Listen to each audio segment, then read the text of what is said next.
Eran las 7 de la mañana del viernes 1 de febrero de 1980. Dos Land Rover de la Guardia Civil y dos vehículos de la empresa armamentística Esperanza salían del municipio de Marquina, en el País Vasco, en dirección hacia Laso. Un viaje de rutina, otro más. El trayecto transcurría de forma apacible hasta que los dos vehículos irrumpieron en una curva que cambió el rumbo de la historia. A la altura de Ispaster, provincia de Vizcaya, un grupo de hombres armados con subfusiles y granadas emergió de la nada y abrió fuego contra los coches. Aquello fue una carnicería. Las armas escupieron un centenar de disparos contra el convoy, y sin apenas respuesta. El lugar del atentado había sido escogido al milímetro para causar el mayor daño posible. Ya con los vehículos detenidos, los terroristas activaron una granada y la arrojaron en el interior del primer coche. El estallido destrozó a los ocupantes.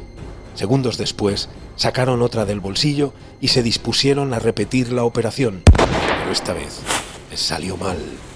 La granada estalló antes de tiempo y mató a uno de los asaltantes. El otro quedó herido grave. Ambos pertenecían a la banda terrorista ETA. De aquel episodio han pasado ya 42 años.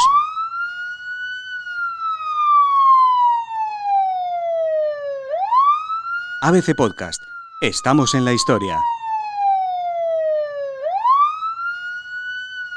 El atentado de Ispaster costó la vida a 6 agentes de la Guardia Civil.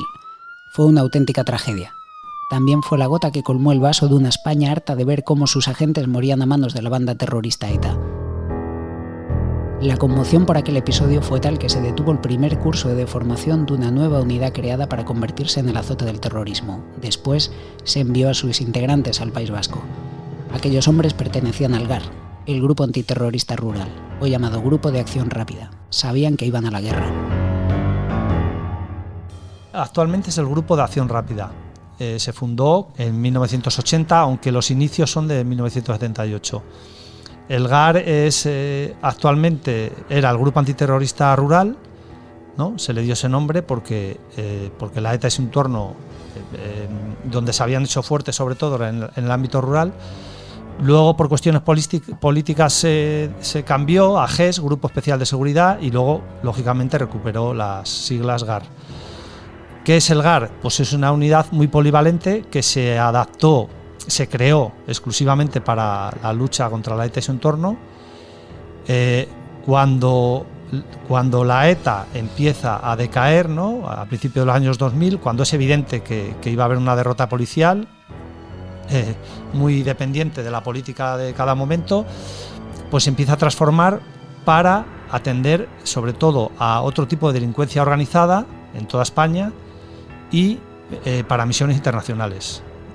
En ese sentido, es la unidad del mundo con más misiones en el extranjero. Del mundo, cuidado. Sí, sufrí un atentado de la ETA en Tarragona, en el aeropuerto de Reus, una operación verano de las que hacían ellos para desprestigiar nuestro turismo. Tuve heridas físicas importantes, pero bueno, tenía 22 años. Para mí, tuve que estar varios meses de baja con las operaciones quirúrgicas, la cabeza sobre todo. Pero bueno, yo lo tenía muy claro, ¿no? Entonces yo seguí, en cuanto pude, seguí entrenando, preparándome la oposición interna. Ya sabéis que en la Guardia Civil todo es oposición interna y bueno, accedí.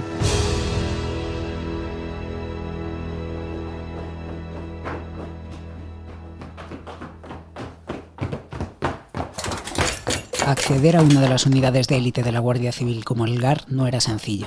Tampoco lo es ahora. El agente debía superar una serie de pruebas físicas que funcionaban como filtro inicial. Ese año en concreto nos presentamos casi 400 guardias, entonces era una barbaridad, ¿no?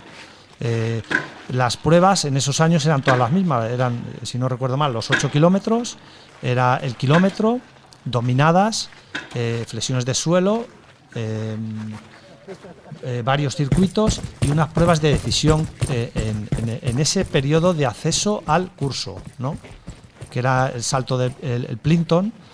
Lo que pasa es que todas las pruebas que nos solicitaban eran, no era acto no acto, eran pruebas el que más hacía más puntuaba. Entonces, claro, no te pedían 30 flexiones de suelo. Yo tuve que hacer 100 flexiones de suelo entre unas cosas y otras, porque claro, el instructor una, hasta que llegas a la 10 y las de barra, pues igual, date cuenta que te tenías que colgar en la barra, las mínimas eran 8, pero con menos de 15 no entrabas prácticamente. Quiero recordar que ya voy peinando canas. Y en todo lo demás igual, el kilómetro, pues yo hice 2.50 o los 8 kilómetros, pues bueno, 31, me acuerdo perfectamente porque yo soy muy metódico y en mis diarios lo apuntaba todo. Pero lo difícil vendría después. Tras ser aceptados, los aspirantes pasaban unas semanas de adaptación en las que los instructores les machacaban a base de ejercicios. Todos los veteranos las definen con la misma palabra: brutales. El objetivo era separar a los verdaderos GAR de aquellos que no estaban hechos para soportar el ritmo de una unidad especial de tal magnitud. Además de llevar a los agentes al extremo de sus fuerzas, ponían a prueba su capacidad de decisión y de adaptarse a las adversidades. El primer día de curso había muchos alumnos, pero no había sillas para todos. Ya veo que no cabéis todos. No os preocupéis, en unos pocos días sobrará sitio. Las pruebas que te hacen ahí son brutales. Son para reírnos mucho, pero son pruebas de mucha decisión, las cuales simulan peligro que quizá no haya. Son pruebas muy duras, ¿no? ¿Qué te diría yo? O sea, que te coloquen una mochila de 30 kilos y tengas que hacer un determinado recorrido, ¿no? Que te den un listado de lo que tiene que llevar esa mochila y a mitad de ese recorrido te la abran y te falte material y te tiren a un pantano y te saquen. Bueno, yo, hombre, recomiendo a la gente que lea el libro, pero son pruebas muy duras, o sea, son pruebas muy duras. Yo me atrevería a decir, y en la actualidad incluso, que ese periodo de formación es muy duro, porque el curso de operaciones especiales del ejército es muy largo, muy pausado, entonces son fases. Pero claro, en el GAR son al menos 16 semanas. Y en esas 16 semanas, hoy es muy técnico, pero te exigen muchísimo. Física, es una mezcla entre física y psicológicamente, aparte de las pruebas teóricas, ¿no? Culturales que teníamos y psicotécnicas. Aunque no eran las carreras y los saltos lo que más pesaban los futuros agentes. Lo peor de esas 16 semanas de entrenamiento era la presión psicológica a la que eran sometidos. Los instructores no tenían piedad. Cuando entras en aquel primer mes de adaptación que llamaban ellos, ¿no? Date cuenta que en ese mes prácticamente no dormías nada. Había días que dormías 1 hora, otros días 2. La incertidumbre de que te llamasen en cualquier momento o que te despertasen con una STUM, con una granada de sonido, o que te llevasen a un aljibe abandonado y te metiesen allí con agua hasta el cuello, o te hicieran saltar desde un pantano con el equipo, ¿no? Como se te suelte el arma y se caiga al fondo, vas a bajar tú a buscarla, que estaban allí los compañeros del GEAS, ¿no? o nuestros submarinistas. Era un cúmulo de muchas pruebas, muy exigentes, ¿no? Muchas te creías que ibas a un peligro inminente y luego en realidad era una chorrada, pero no lo sabes. O sea, que te encierren en un aljibe durante muchas horas a oscuras, con agua, allí en silencio, pues había mucha gente que la presión le podía, evidentemente. La mayoría de la gente, yo recuerdo que nos acostábamos los primeros días en ropa, con las botas incluso empapadas, porque claro, te llamaban en 1 hora y tenías que levantarte corriendo, y los últimos que llegaban pillaban, pues eso, métete en la manguera, o tírate al suelo a hacer flexiones con el equipo, venías empapado y ya empezaba una jornada brutal. Entonces yo en ese sentido incluso me quitaba la ropa, pero me daba tiempo, como a otros compañeros, que yo no era nada especial, que yo era un tipo mediocre de los que estábamos allí ya. Pero yo incluso dormía, me quitaba la ropa para descansar, aunque fuera 1 hora, y cuando te llamaban me daba tiempo a ponérmela, porque, bueno, te organizas bien. El entrenamiento no tenía nada que envidiar a aquel al que eran sometidas las unidades de élite de la Segunda Guerra Mundial. Recuerda, por ejemplo, al que se puede ver en series como Hermanos de Sangre o películas como Top Gun. Combinaban todas ese tipo de pruebas con clases teóricas. Entonces, claro, la falta de sueño, tú imagínate llegar a un aula y sentarte. Encima te ponían la calefacción calentita. Y un capitán nos daba clase. Tú fíjate cómo sería el sueño que teníamos, yo hablo de mí, que cuando daba la vuelta, por la voz, ¿sabes? Claro, el aula era grande. Aprovechabas para dormir segundos. Entonces, claro, mucha gente cerraba los ojos. Él se daba la vuelta, te veía y te decía, bueno, pues a los instructores, sacar un poco que se refresque tal, o cualquier compañero.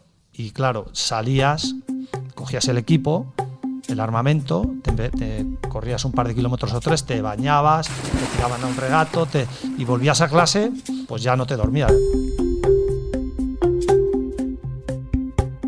Sueño, cansancio, dolor físico, frío. Todas esas sensaciones se mantienen vivas muchos años después de haberlas padecido, aunque, a veces, la prueba que más respeto suscitaba era una rutinaria, episodios que se quedan grabados en la memoria. Al haber padecido un atentado y haberme hecho explosión un artefacto de 1 kilo aproximadamente muy de cerca, que 1 kilo de explosivo a campo abierto te deja sordo si te pilla cerca, pero en un sitio cerrado, o sea, yo tuve problemas graves auditivos, ¿no? Y fui al curso y no los tenía superados físicamente, pero bueno, ya explico en el libro cómo los pude sortear. ¿Qué pasa? Hacíamos muchas prácticas con explosivos. Entonces ahí yo tenía algo de temor, porque, manejar determinados explosivos para hacer prácticas en cantidades pequeñas, tan de cerca, hace mucho ruido, eso no es un petardo. Entonces ahí yo recuerdo que iba, si me hubieran analizado, si hubieran visto que yo había padecido un atentado, que no lo vieron, porque en aquellos años no estaba digitalizado las fichas nuestras, no hubiera entrado, no me hubieran seleccionado. Entonces yo ahí, a la hora de manejar un iniciador, sí que tenía mucho cuidado, porque digo, joder, como me reviente esto, o sea, es el miedo que te deja, las secuelas que te deja un atentado. En 3 o 4 días, la promesa del capitán sobre la silla se cumplió y empezaron a sobrar sitios. Muchos agentes se rindieron y volvieron a sus unidades de origen. El resto comenzó a empaparse de la historia de ETA, su forma de actuar y de atentar. Convivían con el terrorismo, trataban de conocer a su enemigo para saber cómo acabar con él. Yo hice el curso en el año 99, entonces estaba vigente una de las mal llamadas treguas, que era una tregua trampa. En esos años ETA estaba muy activa. Hombre, no podemos comparar los finales de los 70 a los 80, en la que mis compañeros que hicieron un trabajo enorme y muy sacrificado, a finales de los 90, que ya estaba la socialización del sufrimiento, que llamaron ellos, después de lo de Miguel Ángel Blanco. Entonces, ETA estaba en un estado latente, intentando convencer al gobierno de entonces de que no se detuviera, de que no se actuase en contra de ellos, porque estaban muy desgastados, pero de repente se rompe la tregua e inicia una etapa brutal. Entonces, el curso, por norma general, se centraba, era 100% ETA. 100% ETA. Estudiaba su historia, la metodología, todo lo que habían hecho y sobre todo, daos cuenta que no era un escenario de guerra, eso no era Beirut, ni en los años 80 tampoco lo era, pero en cualquier calle de cualquier lugar hacía explosión un coche bomba y era un escenario de guerra. Para evitar atentados y dar cobertura a las casas cuartel, el principal objetivo de ETA, se crearon los famosos apostaderos, puestos de vigilancia. El GAR fue la unidad especializada de la Guardia Civil clave para acabar con la banda terrorista. En general lo fueron los cuerpos y fuerzas de seguridad del Estado, una vez que la política se había rendido en el intento. Las treguas siempre han sido un balón de oxígeno para ETA. ¿Por qué? Porque ellos al gobierno lo arrinconaban en aquellos primeros, en los peores años de la ETA. El gobierno de Felipe González no negociaba y bueno, incluso Franco fue débil con ETA, las cosas como son. Cuando en el resto de Europa todos los países actuaron con mano muy dura e incluso de manera encubierta para acabar con Maider Mainov, Brigadas Rojas, el Drill en Portugal. En España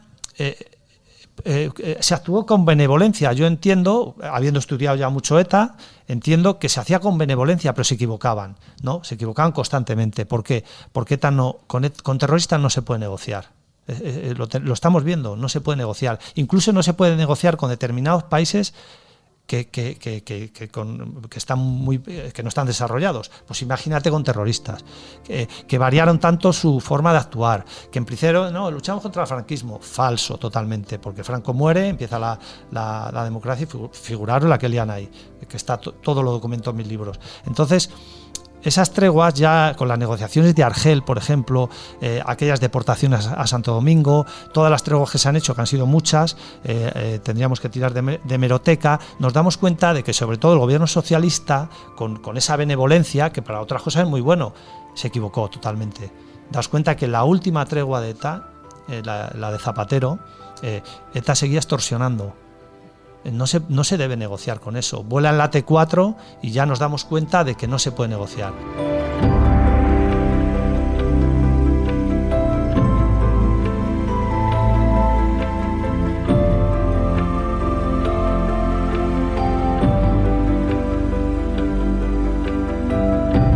El infernal curso de acceso para entrar en la unidad más letal de la Guardia Civil es un podcast de ABC, con guión de Manuel Villatoro, edición y montaje de Laura Odene, locución de Jesús Calero y Manuel Villatoro y la colaboración de Juan José Mateos, exagente del GAR y autor del libro Picoletos, la derrota de ETA y la élite de la Guardia Civil.